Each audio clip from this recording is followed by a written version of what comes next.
Hello class. आज हम लोग ऑर्गेनाइजेशनल बिहेवियर का पार्ट 6 में बात करेंगे कल्चरल डाइवर्सिटी के बारे में और उसके इम्पैक्ट के बारे में, जो ऑर्गेनाइजेशनल बिहेवियर के ऊपर बात करता है पढ़ता है। अब कल्चरल डाइवर्सिटी क्या होता है? देखिए, कल्चरल डाइवर्सिटी का मतलब होता है कि हर जगह का कल्चर अलग अलग है। हर जगह का खान पीन, रहन सहन, भाषा, रिलीजन जो फॉलो करते हैं, इसमें बड़ी विभिन्नता होती है और उसका बहुत बड़ा इम्पैक्ट पड़ता है। ठीक है, मैं उसका एक सिर्फ एग्जाम्पल के थ्रू आपको समझाना चाहूँगा। हमारे यहाँ बहुत सारे बच्चे सॉफ्टवेयर कंपनी में अमेरिका में काम कर रहे थे। अनफॉर्चुनेटली एक बच्चे के फादर की डेथ हो गई, तो उसने छुट्टी मांगी कि हमारे फादर की डेथ हो गई, तो साहब मुझको जाने दीजिए। ठीक, तो उसने कहा कि बहुत बढ़िया था, बहुत अच्छा था, कंपनी के लिए काम करता था, उसका बड़ी ऊंची पोस्ट पे था, लेकिन वो कंपनी वालों ने कहा अरे उनकी तो डेथ हो गई, वो तो मर गए, हो गया खत्म, उनका अंतिम संस्कार हो जाएगा, तुम क्या करोगे, उसमें पैसा भेज दो। अब वहाँ के लिए ठीक है क्योंकि वहाँ का सिस्टम वैसा है अमेरिका का, लेकिन हम लोग यहाँ ऐसा सिस्टम नहीं है। हमारे माँ बाप भगवान के समान है, तो उसका सिस्टम अलग है, उनका हमारा सिस्टम अलग है।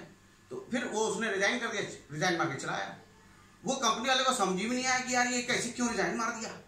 जब यहाँ से वो करके गया तो फिर जब हुआ तो फिर कंपनी वाले ने उसको लगा क्योंकि बहुत इंपॉर्टेंट एम्प्लॉय था, तो बोले क्या हुआ, तब इनको समझ में आया कि साहब ये कल्चर है वहाँ पे, थोड़ा हमको इसको अंडरस्टैंड करना पड़ेगा। तो कल्चरल डाइवर्सिटी बड़ा इंपॉर्टेंट रोल पड़ेगा। हर जगह का कल्चर अलग अलग होता है, इसलिए लिखा है it refers to the diversity in culture.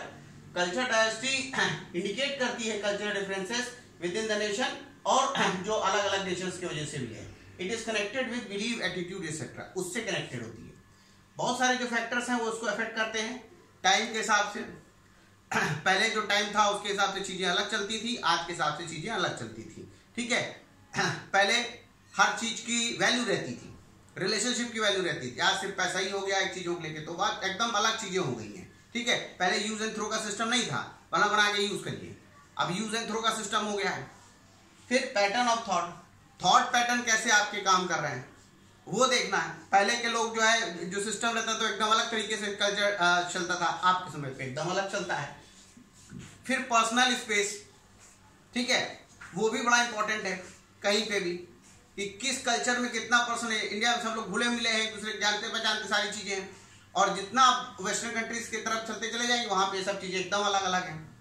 फिर family roles and relationship, family का क्या रोल है, रिलेशनशिप क्या है, आज के डेट में आप देख रहे हैं अमेरिका में आज सबसे बड़ी प्रॉब्लम जो कोरोना के समय पे आ गई है, वो फैमिली की वैल्यूज ही नहीं है, फैमिली है ही नहीं। ठीक है, वहां का सिस्टम एकदम अलग है। फैमिली बहुत कम जगहों पे, भाई दो चार शादी किए, कौन किसका लड़का, कौन किसकी माँ, कौन किसका भाई, ये सब एकदम सिस्टम ही एकदम अलग है।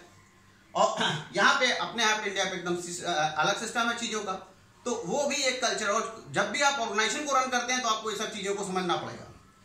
फिर लैंग्वेज की बात है, रिलीजन धर्म है, कौन आदमी अपने चीजों को लेकर कितना, कई लोग यहाँ पे बहुत सारे लोग चाहे हिंदू हो चाहे मुसलमान, चाहे किसी भी धर्म, बहुत ज्यादा खट्टा है चीजों को लेकर, वो सब प्रॉब्लम है।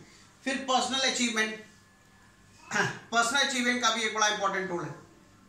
आप पर्सनल अचीवमेंट को सबसे ज्यादा ऊपर रखते हैं कि और चीजों को भी साथ में लेके चलते हैं, तो इसके बेस पे भी कल्चरल डाइवर्सिटी का कॉन्स्टिट्यूशन होता है। फिर सोशल बिहेवियर कैसा है, इसको भी देखना पड़ेगा। तो कल्चरल डाइवर्सिटी में ये सारी चीजें फैक्टर जो है होगी।